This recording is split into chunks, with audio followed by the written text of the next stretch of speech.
dash cam time. Really nice, cool little box. Shows you how to put the card in. All right, so this is the dash cam. Go ahead and peel off all of the little things on it. Same for the front lens as well.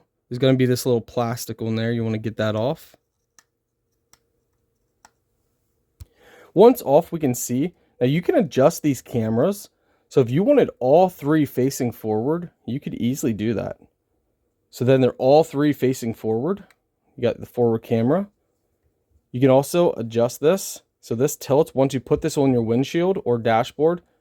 So just peel this off and stick it on your windshield or dashboard, depending on your position. You have your buttons on the top here. Cameras, this seem to be very good quality too. Like, this seems to be really nice. I like this. Let's see if you rotate it.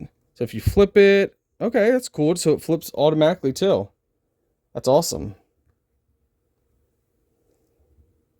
Color's nice. Everything's nice about this. I like this.